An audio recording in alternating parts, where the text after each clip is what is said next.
Let's do it. We only have an hour and there is a lot to get through. I am so excited to have a team from Austin here with us today from disparate jobs and descriptions, and they played different roles during the Project Connect Transit referendum of 2020.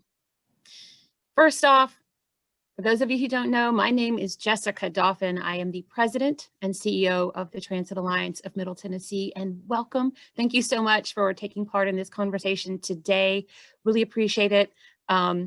Nashville needs transit and transit funding, so conversations like this are critical if we are to move forward and make progress on that. Let's see. If you have questions, please do not be shy. Use that Q&A box, use that chat box. You even have the option to upvote other questions being asked. Highly recommend you interact with that so we know which questions are most important to our viewers today. You can see all of the speakers or panelists' bios online on our website if you haven't read through them already. Highly recommend that so you get an idea of their individual perspectives and where they're coming from in this conversation. Our goal for today is to place a transit referendum for funding for transit in the context of a local, regional, and state funding limitations and other restrictions to better understand the opportunities that Nashville could have or may be available to us in the future. Okay. I'm going to welcome each panelist by name. I did not memorize all of their titles. So Jackie Nirenberg, she is with Cap Metro, right? Awesome. Sam Sargent, I believe he's also with Cap Metro. I was with Capital Metro. I'm with the new Austin Transit Partnership, which I can get into in a bit. Yeah, and I was going to say the same thing, just recently transitioned into the Austin Transit Partnership as well. I thought so. I just wanted you all to bring that part up because all that's the same family. Right. It's a very interesting thing that has cropped up because of Project Connect's passing. Correct. Tina Bowie is a private consultant and worked with transit for Austin. Right. Excellent. Glad you're here. Yannis Banks, I believe, was also with Cap Metro. Perfect. Glad you're here. And Scott Morris is with the not Cap Metro, but another external organization that's really long. It's community economic and community engagement, right? Yeah, it's Central Austin Community Development Corporation, the Austin Coalition for Transit, and ACT-PAC, the political action committee that helped. So a lot of hats here, a lot of acronyms. expertise. Yes, excellent. So glad you're all here with us today. So our first question right up the gate, and every one of you gets a chance at this one. Please explain to our audience what your role was in the referendum or campaign in less than 2 minutes. Do you want us to just popcorn, just get in there? I'm going to start with last out, first in. Scott, you'll go first. My involvement began in 2003 with a neighborhood planning exercise that incorporated a large zoning change for the neighborhoods around the University of Texas campus. It also included a transportation component.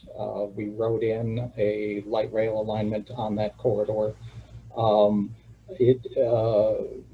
We founded a community development corporation in 2011, 2012 with the purpose of working on items that would confer a public benefit across neighborhood lines.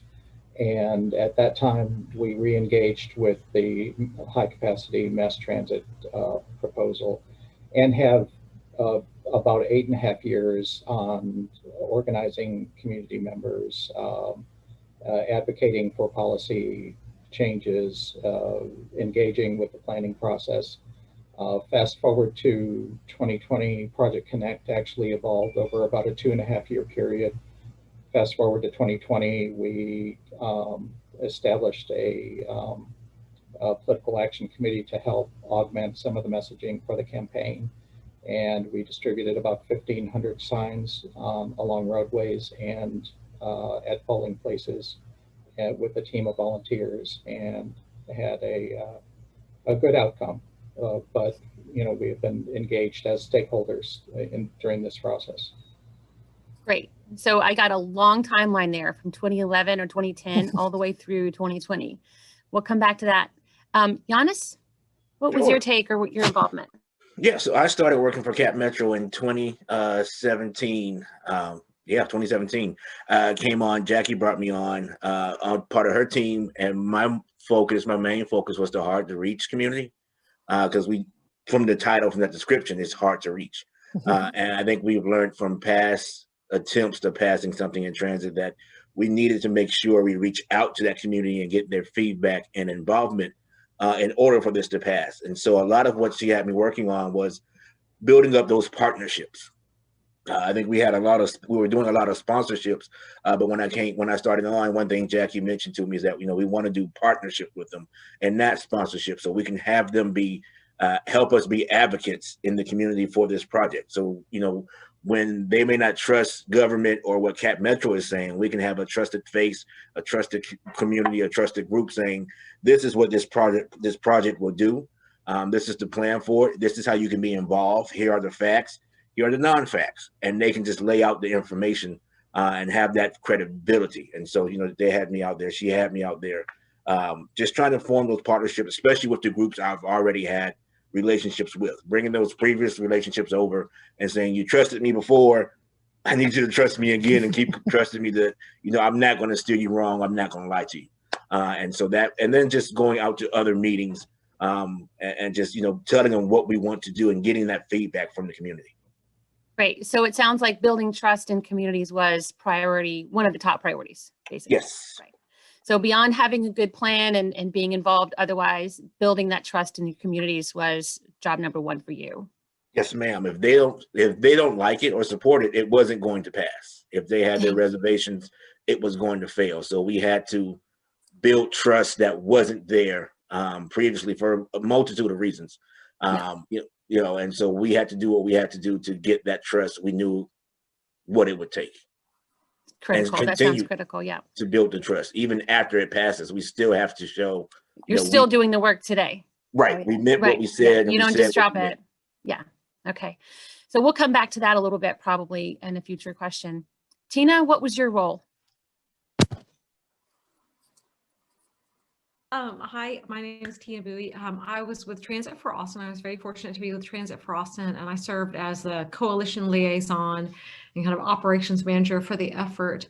We were a broad, diverse coalition of community organizations that were focused on educating people, the community, on the need for high capacity, frequent public transit, and then advocating for those policies or championing those policies. So my role again was to serve as the liaison to our coalition, help build the coalition, grow the coalition, and just kind of keep everything moving in-house. I was very lucky in that role to be able to work with all of these great folks here, Capital Metro, trying to better understand the work they were doing to, help push that out to our membership. And then also with Scott, because of the kind of complementary memberships that we each had in our coalition. So that was my role.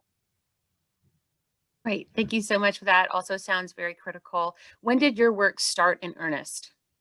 Me personally, I was fortunate to be plugged into Transit for Austin in October of 2019, but sorry, I forgot. I'm glad you said that, because I was lucky to pick up the banner, the torch, from my predecessor. It was a woman named Margaret Justice. And there also, I hate to say, I don't want to list off everybody because I know I'll miss somebody, but I will recognize Margaret. She was the director of Transit for Austin before I got there. And so she had built up the coalition along with other great folks who were transit advocates in our community. And then, I was able to kind of take that torch and keep building on that. So okay. I came in October, but I believe she started in the spring. I think they started in earnest trying to build that coalition in March, but we had kind of our official kickoff in October. All right. Thank you. Sam, what was your role for Project Connect? Okay, you're on mute. I was serving as Deputy Chief of Staff, but I've been with Capital Metro for 6 years. I actually started in community engagement. So Yannis and Jackie and I share that, having been on the Capital Metro community engagement team. And I started in January 2015, which would have been a couple of months after the previous failure of light rail, of urban rail in Austin. And as Scott mentioned, because Scott has been advocating for rail transit here in Austin for quite some time. I think, Scott, the year you had mentioned was 2003 for standing up one of your organizations, but we also had a ballot item that failed in 2000. But so I've been with the agency for 6 years during the Project Connect process, which had been underway since I began, but I would say that it really began in earnest leading up to November of 2020, sometime in early 2018. I would say that it had probably been about 2.5 years. And so during my time as Deputy Chief of Staff, I served under our CEO, Randy Clark, who I think helped with our group here and with leaders in the community, like Tina and Scott and the coalitions that they built, to build up a brand new, much broader coalition that ultimately got us to Proposition A and ultimately got this iteration of Project Connect over the finish line. And I think a lot of what I did day to day, at least I hope, was trying to explain the technical and maybe the political in a way that resonated with a lot of different audiences. And for me, oftentimes it was business groups, industry groups, sometimes neighborhood groups, students, just a wide variety of people, to explain the technical, like I said, to get away from the jargon, but ultimately to make people feel like they had some sense of ownership and understanding over what it was we were putting out there. Because I don't know if we had succeeded in that. And I say we as a community in Austin, but maybe also Capital Metro in the past. Letting people wrap their heads around it, letting people look at the map and say, I get what you're trying to do. I get why it matters. So I think a lot of it was telling our story. Yeah, perfect, which is also a critical piece. It sounds like a lot of these pieces were critical to the overall success of Project Connect and Prop A. Jackie, what was your role during this process? So I was Community Engagement Manager at Capital Metro. I joined shortly after Sam in 2015. And even though our real effort with the community as far as the system plan was the last 2.5 years, but we started to lay the groundwork for Project Connect really shortly after I got to the agency. And probably the first big hurdle was more of an internal engagement, and that was with the city of Austin. And that was because we really couldn't make anything happen if we didn't do it in tandem with the city because of the right-of-way issues. For a lot of reasons, we needed to be on the same team. And so a lot of the work that happened that first year was coordinating with the city. We established a shared community advisory committee and just really started laying the foundation for our relationship with the city, and also beginning to tell the story of why this was necessary with our community. So it really, for me, went back 5 years. Of conversation on this, yeah. But there was time before that. We've already heard reference to a 2000 referendum and a 2010 referendum, right? That neither one of those were successful, right? So both of those, to my understanding, were just one line, one corridor, one going up and down, I think with where the now orange line is, and then one going kind of crooked, like southeast. If I remember correctly, that's a good description. It was a crooked alignment. It's a crooked alignment, and both of those failed. And I want to get to the meat of Project Connect. Now that we understand kind of a lot of the players and pieces of the puzzle, I went to the website Project Connect, and it says it's go time. Capital Metro's Project Connect is a transformational expansion of the region's public transit system, and it's designed to improve access to essential jobs, healthcare, and education, making our communities more livable, equitable, and sustainable. Established as an independent organization, the Austin Transit Partnership, which I think Sam and Jackie can probably speak to, will guide the Project Connect investment with transparency and accountability throughout the program.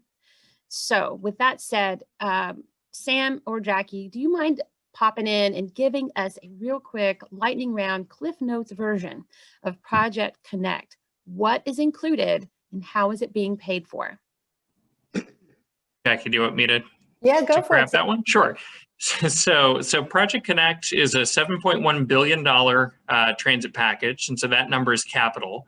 It includes 2 new light rail lines, which Austin has never had before. It also includes an additional second commuter rail line out to the east, and then a number of new bus rapid transit routes, customer technology, on-demand transit zones, which we've branded Pickup, at least the existing version of that service, and then additional park and rides and other improvements to the existing system. A huge component of the light rail project is going to be a tunnel, which is a real game changer here, both from an operation standpoint and just the scale of that part of the project. But so it's a package of transit options and transit investments that are all contained, at least as part of Prop A, within the city of Austin. There are a couple of future extensions on the commuter line that go outside. But Prop A was a property tax. It was a property tax election to fund not only that capital, but also eventually to fund operations and maintenance in perpetuity. So it's not a bond, which makes it really different, I think, than a lot of other packages that you might see elsewhere in the United States, and different than what Austin's tried to do in the past. All of that passed. There were 237,000 yes votes, I believe, for Prop A, which is a resounding success. And the Austin Transit Partnership was created to help pool the money, the city's property tax money, a little bit of Capital Metro's sales tax money, because that's how Capital Metro is paid, and then ultimately FTA funds from new starts, small starts, and any new grant programs that may not exist yet. So Prop A, $7.1 billion package, light rail, commuter rail, bus rapid transit, on-demand transit, and other improvements. And Austin Transit Partnerships, the implementation vehicle, and ultimately Capital Metro will run the service. Brilliant. And I say that very meaningfully and genuinely. It's just a brilliant plan. And there's one other part of that plan that I think sets it apart, and that is $300 million allocated to a specific fund. Who wants to tell me more about that fund? Yeah, I'm happy to speak Thanks, to Jackie. that. So that really was born from community input. We had this amazing plan, and Yannis was out in the community talking about it, and we started to hear a lot of pushback about gentrification and transit-oriented gentrification and displacement. And luckily, we have very visionary leaders at the city, as well as our board members at Capital Metro, who saw this as an opportunity to work with the community to find a mutually beneficial solution, and really to try something that I don't think anybody's been able to tackle just yet successfully, is how do we mitigate that that unintended effect of transit? Well, maybe it's not unintended, because it does bring economic development and all kinds of benefits to the community in that respect. But the unintended impact of displacement, how do we begin to address that? And to our leadership's credit, they took on this project, this challenge, and stuck their necks out, because $300 million is quite a bit of money. It actually started as $100 million. We continued to get pushback from our equity organizations and housing advocates saying that's not enough, and they stepped up and tripled the amount. So it's that happened at your exciting. council, right? That happened Metro at council. a joint council and board meeting. That's one of the innovative things that we did to coordinate with our partners at the city, is that We scheduled a series of joint work sessions and meetings between council and board at which they were at the same level, talking through decisions and moving the project forward, which was fabulous. So together, yeah, they decided to take that on and take the risk, and let's do this, and let's put some money into it. And it's a really exciting thing. I think we have an opportunity to create a model, even if we make mistakes, which we will. But lessons learned will be shared, by lots of. But making mistakes is just proving that you're trying something new, right? Exactly. Yeah, which I think is important. That attitude is what I think is making this program so special. Yeah, I have to agree. I want to get into more of the process of how you got your Metro Council involved and all of that, but we have a question here about a Metro City Department of Transportation. Do you have one? Does Austin have a separate Department of Transportation for your city? Yes, you do. Yes, we do. Okay. City of Austin has it. Yes, the Austin Transportation Department. So we are in the process of formalizing one because we don't have one yet. Okay. Can any of you speak to the process for the formation of the Austin Transit Partnership and some of the lessons learned or words of wisdom you can share with advocates in Nashville? Sam, you want to take that? I can start, and then I think others here may be able to chime in as well. Yeah, I'd like to. I think so Capital Metro has existed since 1985 as the transit agency for the region, and then the City of Austin has the Austin Transportation Department, which handles right-of-way and a whole host of other things that benefit Capital Metro, and they're going to wind up being our greatest partner in the development and the implementation of Project Connect. But the Austin Transit Partnership came together because we were trying to solve really a financial issue that could have impeded our ability to implement Project Connect.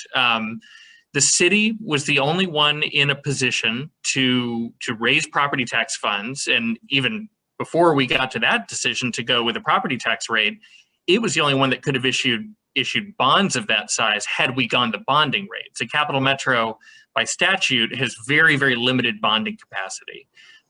So we needed to find a vehicle to raise new funds, but to also do revenue bonds, and ultimately, through Capital Metro's relationship, to handle the Federal Transit Administration, call it matching funds. So we are assuming a 40 to 45% match on the $7.1 billion worth of capital projects.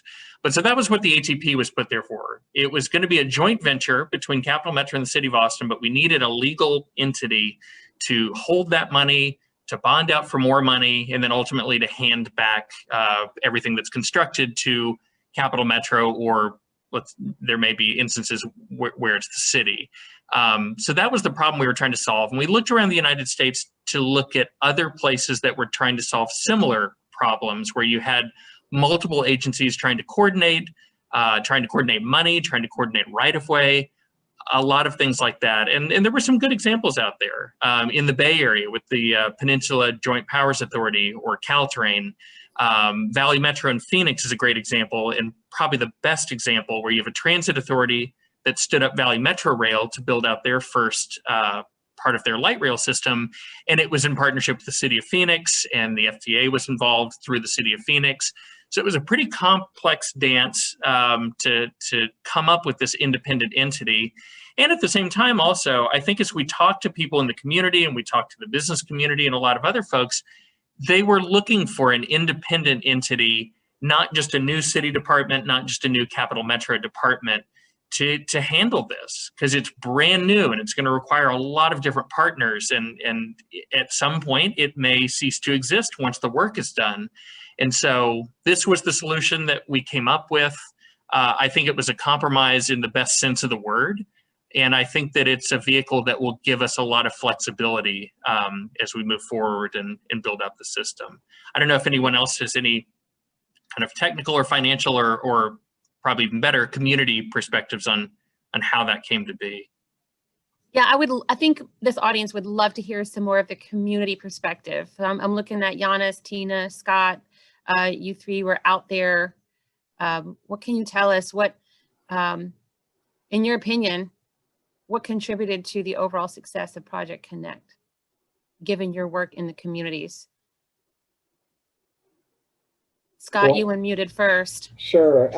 I think that this was essentially the community's plan. I think it was the agency was responsive in making adjustments to the alignments and the modes. I think the voters felt an ownership of it, not only because it had a 20-year roots going back 20 years with the 2000 referendum, but that the community engagement was extraordinary and it was welcoming, genuinely so. And I think that helped build trust. We saw changes in direction in response to community requests, and that was very refreshing. And I credit Randy Clark, who had just taken over in the first quarter of 2018 with a tremendous effort. Not only that, but running the local bus system operationally with excellence and responsiveness, and greatly being much more sensitive to ridership issues in his tenure leading up to the election was a great trust building campaign, and he is largely responsible for that. Excellent. But anyway, I'll just stop there. Yannis, thank you, Scott. Yannis, what do you have to say about what you think made this successful or different than the last two times? Well, I think part of that was how we were out in the community a lot, but there was also some. Yannis, can you give us some concrete examples of what it means when you say you were out in the community? Look, sure. we've all been in COVID and working from home. How did you bridge that gap? Yeah, well, any event that was going on, we tried to be there, whether it was a community fair, a festival, city meeting, a neighborhood association meeting, just wherever we could go, we tried to be there to at least table and talk about what we're doing. I think it helped that we had just did this major system change. It kind of helped and hurt too at the same time, but we had just did this major system change like the year before, where we had to update our frequency of our routes. And so we were out there in the community. It was called Cap Remap. But at the same time, there were people who lost service from that. And so we had to try to combat that as well. And as we just did this major service change, and some people it benefit greatly from, and there were some people who were hurt by it. And we had to now try to win over people who were hurt by it, or people who sympathize with people who was hurt by Cap Remap. And so we had to be out there to show, okay, we understand, we hear you. Here's some things like Sam mentioned, pickup that we had started to do in different areas. But before pickup, we tried different iterations of trying to figure out how we can connect people. But going and that shine. I was going to say, how did you get into the communities that you hadn't gotten into before? And how did you work to begin building the idea of trusting Cap Metro in the city? Sure. Well, that was part of it, of going to the communities that were complaining or were upset, was hurting, not shying away from them and saying, we're here to talk, we're here to listen to you, we understand. But I think it's also working with organizations and partners like the Urban League, NAACP, LULAC, and many others throughout the city, working with them and going to their meetings and saying, hey, look, I know this is what you've been hearing. We want to come to you and talk to you. How can we fix this? And this is what we're working on. But also let's present to your organizations and help us help everybody. We know there's a sentiment and a feeling and a history of folks not trusting Metro for multitudes of reasons, once again. And some of it has been very valid. We have to get past from that. And I think that was one of the things Randy wanted to make sure we did, was, highlight we want to move faster, we want to do better. And it's something that Jackie gave us the power to go out and talk to these groups and build the relationships, because I think she understood how important it was to have her team out there. And for a lot of the organizations, they would rather deal with some of the team members they already had relationships with than trying to forge a new relationship and say, I would rather deal with you and you can help me bridge that gap. But Randy also met with these, with the CEOs or the presidents of these organizations, depending on the different titles they had. He met with them to build that relationship. We also reach out to the churches and different religious institutions, because we understand how important of a role, in particular in the Black community, that the churches do still play a role in, and trying to win them over, and not even just win them over, but present to them about how this can benefit their members, their congregation, and why we need their support, and what their future plan is for Project Connect. It wasn't just, a lot of folks focus on the rail line, but as Sam mentioned, there was commuter lines, there's some rapids, and the pickup, our pickup zones as well, trying to show that there's something for everybody. And I think that's one thing we learned from the previous times it's failed, or even looking what happened over here with y'all, was just we had to get them involved, engaged, and participating. And I think, as you heard Scott mention, how the plan even shifted some. We had lines set up in certain ways right before, I think towards the end of 2019. And we went on a listening tour through all the city council districts to show them, this is what's coming for your district. And we took feedback, though, from those communities of, well, we want to see this. Why isn't this added? You should have a line here. Because there was lines added to that plan that wasn't originally there, because we heard community feedback. And we showed them that it wasn't just going to a black hole of your suggestions. We added to it and see if we can make this legit. Like, we told them we'll take it, we'll study it, and see if this will work. And they were added. And I think that played a long way too, as well, to show we weren't just doing feedback for the sake of checking boxes to say, well, we talked to this group, we're good. No, we talked to you, we took your input, and we showed you what we can do with it. Right on. Yeah, got it. So it sounds like it's been a priority for some time for Cap Metro, this, right? Let's see, that I was about to segue into a question and it disappeared. Let's see, because someone had it in the chat. So it is a priority. So you didn't have to create a priority for your agency. You just had to follow through by making different choices, right? By making it your job to go and help start building that trust. Yeah, so we're very lucky. I'll just break in real quick and just say that our leadership prior to Randy, and certainly with Randy, has seen the value of having a substantial community engagement team at the agency, and that it takes a lot of bandwidth. And because in the before times, we were out there talking to people, often one-on-one, and at stops, and however we could reach people where they were. And that takes people, it takes human resources. And I think the agency has demonstrated, since the moment I got there, I had seen this, a real putting a lot of value in what community engagement means, and how critical it is to moving something forward like that. So yeah, we've been very fortunate in that respect. And we have a team of 5 people. We're now building a team at the ATP in addition to that, and adding some roles at Cap Metro as well. So we're really even upping the game now, even more so. Right, recognizing because the communication doesn't stop just because you won, right? It's ramped just up. starting.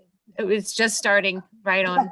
Yes. So we have. I'm glad you said that, and I want to call attention to who Randy is. Could someone give me his title and where he works? Oh, he's Sure. our CEO. Oh, there you go. Okay, he's the CEO of Cap He's our Metro. CEO, yeah. Okay, He's got the it. Thank you. CEO of Capital Metro, and he is also the executive director of the Austin Transit Partnership. I should note that. So he is currently in dual roles with the existing agency and then with the construction entity, the Austin Transit Partnership. Okay, great.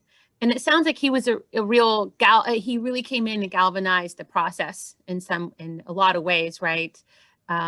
A cheerleader, and just one of the many champions that you all had, and maybe we'll get to that in just a minute. But we have a question. What election cycle did the referendum coincide with? And were there other referendums on the ballot? And how many community touch points were made during the outreach activities? And I would tag in there, oh, here it is. What were some of the most effective responses to opposition groups and messages? I was going to ask about your opposition. I think what that's were you yours, working Tina. against? Yeah. All right, Tina, you're up. Sorry. Let me look at the question. I'm sorry. what were some of the most effective responses to the opposition? Some of the most effective responses to the opposition, well, let me just emphasize or clarify, at least I can only speak on behalf of Transit for Austin. We were a public education group, a public education effort. So we were not the campaign. I do not represent the campaign, the political action committee that was formed when the ballot item had been set. But, you know, in talking to our membership, I can't recall if I said this before, but I want to underscore it because I want to weave together some of the points that were made earlier. But Transit for Austin, we had a coalition of, I think, over 60 plus nonprofit community groups and organizations. And so what we found resonated the most with our members, particularly, were messages that had to do with essential workers. In a way, Scott and I were talking about this the other day, just yesterday, about essential workers in the pandemic. Despite the concerns that were raised by the opposition about putting something like this on the ballot in the middle of this, you know, obviously historic pandemic and the impacts that it has had on people, in a way, I think it brought to light and it underscored how much more work we do need to do to help each other and help the community. And people saw that with the transit plan. And like Yannis was saying, there was something for everybody and they knew that we needed to do this. So the message about essential workers and helping our fellow neighbor resonated very strongly with, I know, with our membership, and I feel like throughout the community. The kind of very traditional transit messages about easing traffic and fighting congestion, that was also a very compelling message. And also safety. You know, I feel like, honestly, I feel fortunate to have worked with a lot of these folks for a long time, having seen all these previous referendums back in 2000. I was lucky to work for a policymaker who sat on the Capitol Metro board. And a message that I feel like is a more recent message is the message of safety and how transit is 10 times safer, right, than driving in single occupancy automobiles. That was also a very powerful message in this, you know, most recent referendum. And then also kind of one of the more traditional messages about the environment, right? Fighting climate change now. We really, you know, we have this urgency that we have not had in previous referendums, or at least I think that people have not been as sensitive to. And so those were things that we saw with our membership that were very powerful. I want to say, so I'm trying to think of how to weave this together. One thing though I want to highlight, Jessica, you know, when you're talking about like, why was this successful? I think one thing that when you look at that kind of history and that arc for this election and this referendum, and you know, and I'll use the Transit for Austin Coalition as an example, not to toot our horn, like give ourselves a pat on the back, but you had so many people in that coalition and through these organizations that were not the traditional transit people. There was a question, I can't remember which one it was. I'm sorry, it'll take me too long to scroll through. But I think like traditionally, right, you always have kind of just like the transit wonks and the geeks. I mean, I think we're all part of that, you know, right? I'm going to project onto all of us here, right? But right, we love trains, we love buses, we love transit, right? It's always the people I think traditionally have the transit advocates have been the ones saying rah, rah, rah, rah, rah, rah. But this time around, I think what was very different was there are a lot of people who care as much about transit as the super transit geeks and the super transit wonks and nerds, but transit was not necessarily their highest priority. So for example, like in the Transit for Austin Coalition, we had the Austin Parks Foundation. We had Shoal Creek Conservancy. We had soccer. We had the soccer fan groups. Austin is getting a new Major League Soccer team, right? So Austin FC. So all these people were their highest priority. It's not necessarily transit, right? It's Austin FC, it's soccer, it's the Conservancy, it's the Parks Foundation, you know, an outdoor nature conservancy, but they do care about transit as much. It's just that they're focused on this other stuff. And so I felt like that was an element that I had not seen historically in Austin. Like the people who were really cheering for previous elections tended to be just people who really loved public transit. They love buses, they love trains. But this time around, we had such a big group of people that was just, I mean, it was so inspiring. It was really inspiring. And so I think that that is something to be emphasized, that, you know, as Nashville is looking ahead and figuring out how do you advance these initiatives and have success is do not underestimate the hundreds of thousands, whatever that number is, people out there who care as much about transit, right? But they're just not in the weeds in it as much. And that's okay. But I think you've got to create some kind of outlet for them to get involved, because they want to be involved and people want to help and they want to push something positive forward. But you just have to recognize they might not want to get in the weeds as much as the rest of us. And that's okay. But that is a huge power that should not, it should be recognized and harnessed. Right. Getting Also, that broad base of support, right? Go ahead, Yannis. No, I also said some of the messaging we had also was traffic sucks. And I think that resonated with a lot of people of nobody wants to be stuck in traffic. Yannis, maybe you can answer this too. What were some of the opposition messages that you were fighting, that you were up against? Sure. Well, a lot of it was, this isn't the right plan. And then when COVID hit, it was, this isn't the right time because of, we're in a pandemic and this is going to cost people money. And we don't know, what's going to happen with COVID. And like they said, we're funded through sales tax. And so people are hurting. This isn't the right time. And you had some people like, well, we're all for transit, but it needs to be more, needs to have more technology involved. This isn't, you want to use trains. There's stuff more advanced than trains that may be coming sometime in the future. We don't know when, but it's going to be autonomous vehicles. People will have their own autonomous cars. We don't need buses. We need, so that was the opposition. But I think we were able to show through the outreach that we did that we looked, did we want to do light rail or did we want to do bus rapid transit? And the data showed us that, pre-pandemic, and our traffic is starting to come back now, unfortunately, or fortunately, however you want to look at it, that we needed light rail for those busier lines because of how many people we move on a day-to-day. And then you start to add the events that Austin has, South by Southwest, Austin Music Festival, it goes on and on, or ACL, Austin City Limits, I should say, which is a music festival. It gets crowded quickly. Texas Relays, Urban Music Fest, lots of cars are coming here. We have to get cars off the road, but they would push that, it wasn't the right time. It didn't have enough technology in it. And then COVID, they tried to really push on the cost of it. And we did have to scale it down. We're doing a bigger plan. It's still there. There's still some stuff we will have to go back for another vote for to do, because I think it was like a $10.3 billion plan, if I remember right now, or 10.7. But we had to scale it down due to COVID.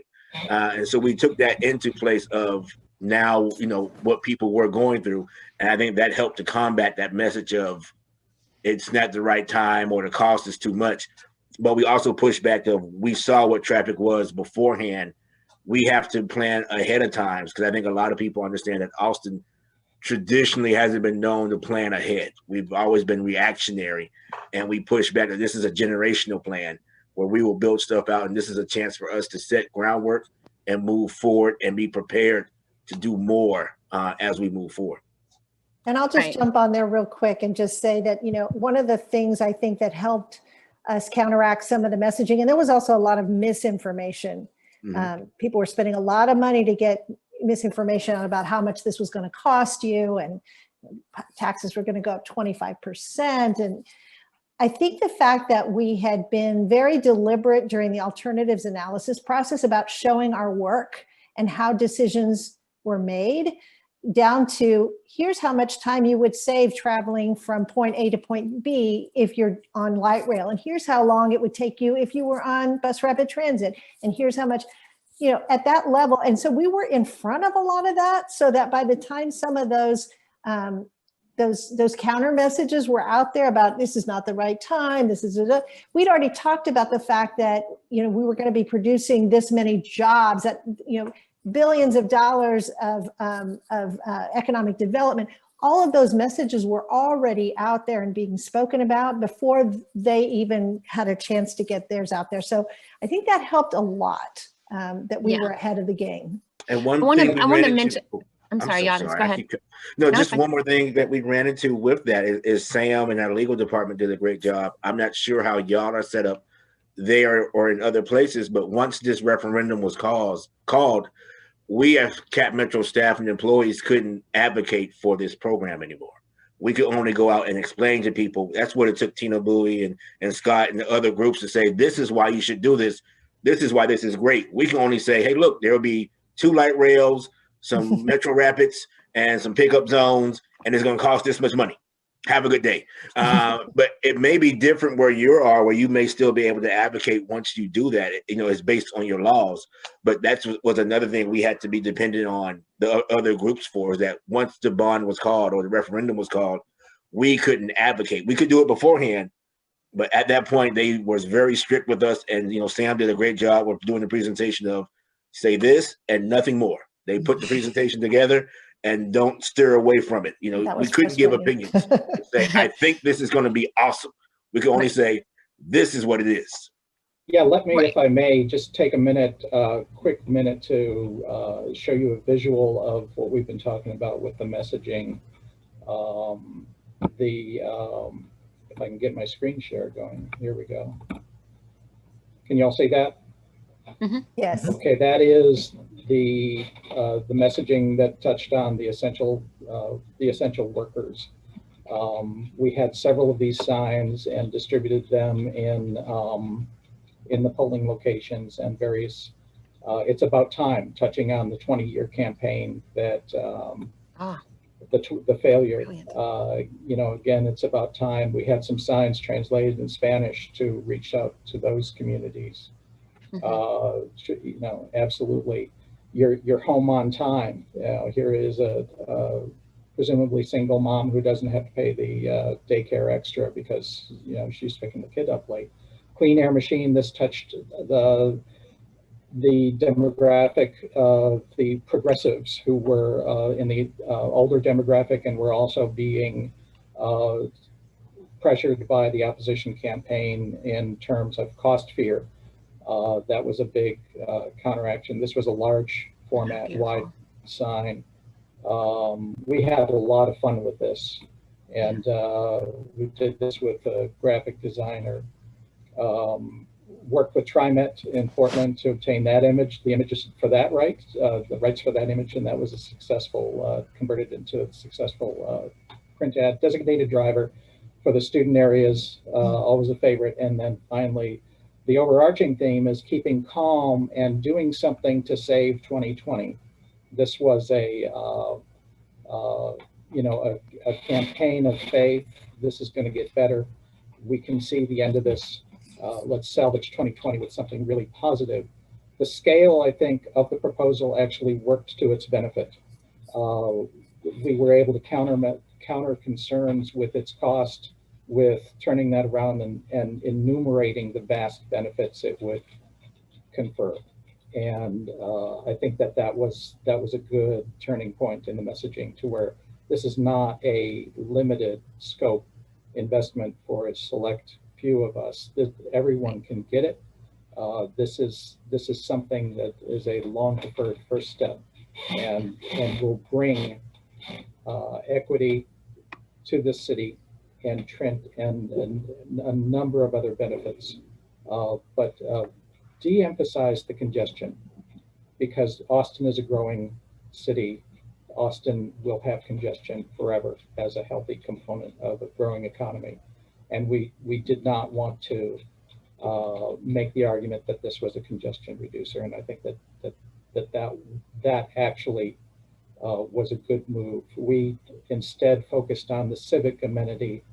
Austin is not imbued with a lot of philanthropic wealth and activity like the great centers of the East Coast and the West Coast. We don't have the cattle barons of Dallas or the oil barons of Houston. So our indigenous industry is tech, and most of that wealth goes back to the West Coast.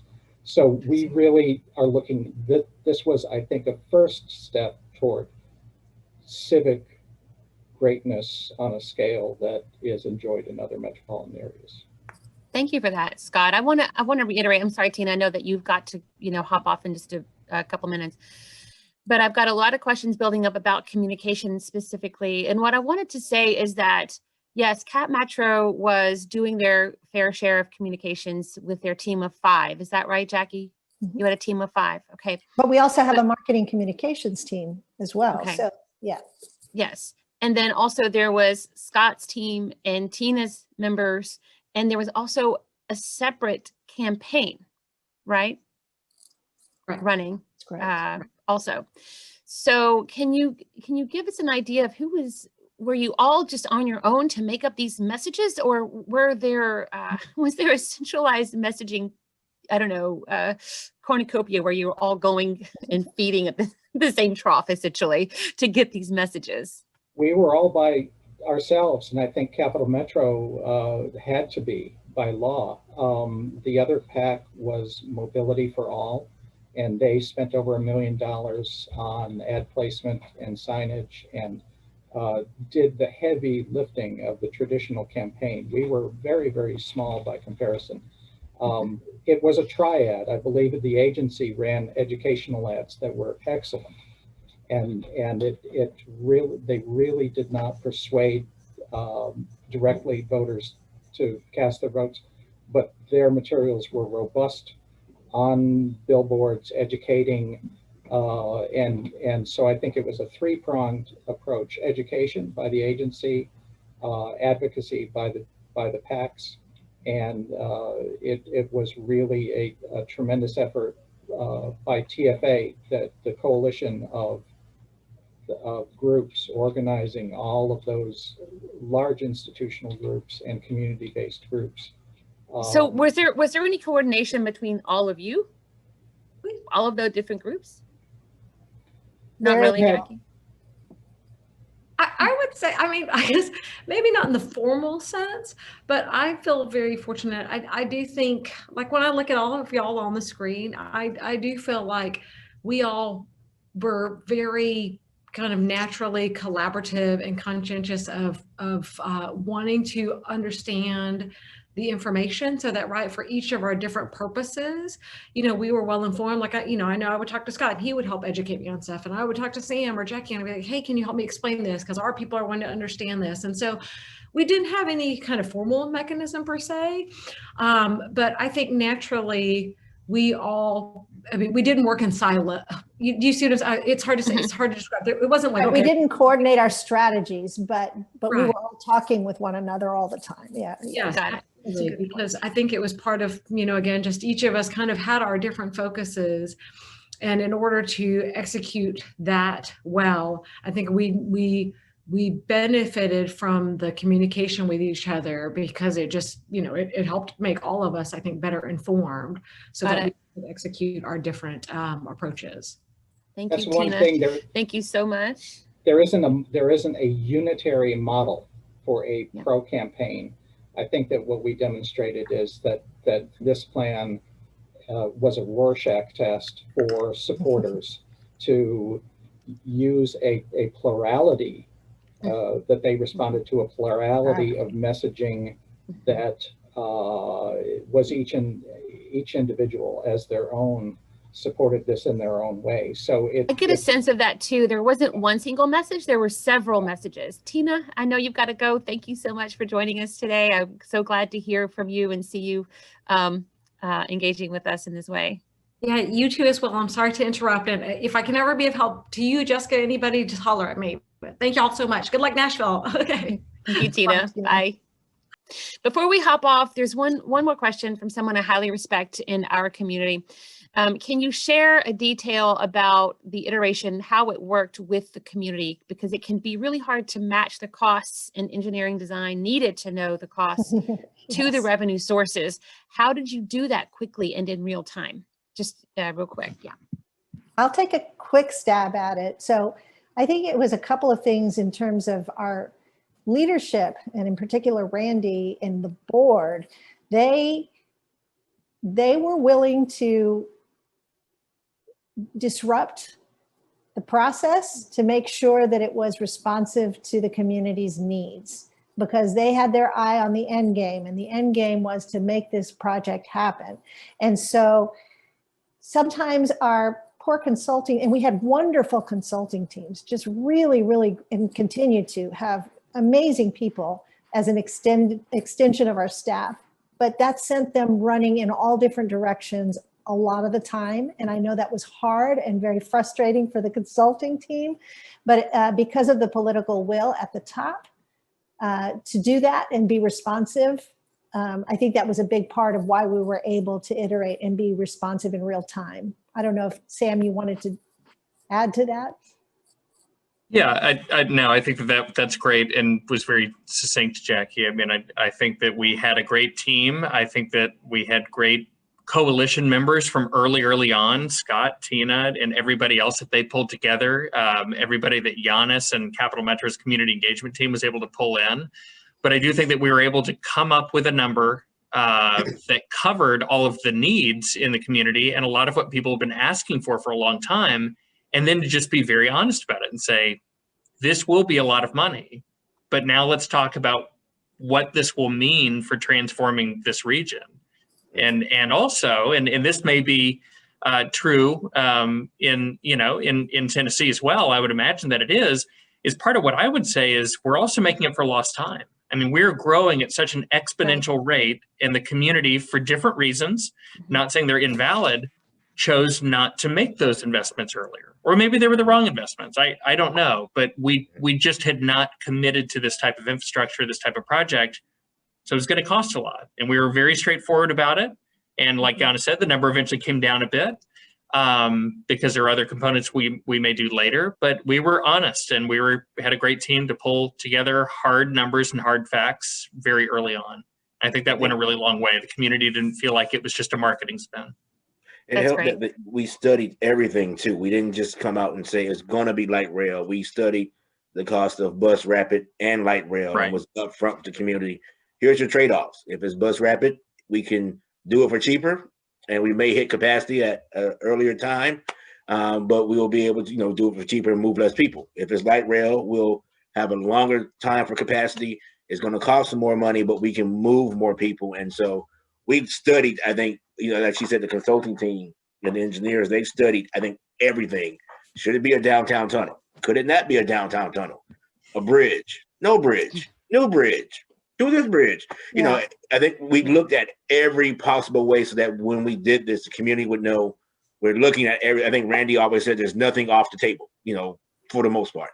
I think that helps with coming up to the facts, to the figures, is that you look at everything and then you just tell them this is what it's going to cost to do X, Y, and Z minus X plus a Q, figure that all out. And in the end, it was the community that told us, go big, please. And so when it's the community saying it, then you feel pretty good that, you've got support. The process was very disciplined. Those of us who have been involved for many years thought we knew which mode was appropriate and what corridor, and it was frustrating at times when that needed to start all over again, and we had to define the problem. And I think that is in the planning, the strength is data driven. Define the problem first, and we had faith that in the end the problem would resolve and a strong proposal would emerge from it. But the planning process needs to define the problem first. I think that's the key. Yeah, that is key. And have good conversations, good communication throughout. Gather your broad base of support, and then also have faith in the work that you're doing. It sounds like, in a nutshell, we are at time. You guys and gals, thank you so much for hanging out with us for this Lunchtime Speaker Series hour. Really appreciate it. This is the first in a series of 4 monthly Lunchtime Speaker Series. I tried to get through as many questions that you popped in as possible. I think I got most of them, if not all of them. I want to just send a great, heartfelt, deep appreciation to our panelists for spending your time with Nashvillians today, discussing your success and your pathway there. I know we didn't get a chance to talk about what's going on right now because you essentially created 2 new entities, the Austin Transit Partnership and the board to oversee the anti-displacement funds. Maybe there will be another opportunity for us to talk about those things in the future and all of the work. Sure. And all of the work that's being done already. Feel free to email us for anybody's on there. I think I can say that for all of us. If they contact us, we'll have conversations with them as well. So absolutely. We're rooting for you, Nashville. Thank you so much, Jackie, Yannis, Sam, and Scott. Appreciate your time and efforts, and we look forward to seeing the great things that are coming out of Austin as far as transit in the future. So for those of you in Nashville, what you can do right now is to go out and talk about and share what you learned today. Consider registering for our upcoming Neighborhood Transit Institute, and definitely register for next month's Lunchtime Speaker Series, where I will be talking with Beth Osborne for Transportation for America. In the meantime, please hook up with us on social media and make sure you're getting our email newsletters so you can stay up front and in the know on what things transit in the region. Thank you all so much, and we look forward to seeing you again sometime in the near future. Thank you. Thanks, Thank Jessica. you. Bye. Thanks, everyone. Bye-bye. Bye. Bye. Bye.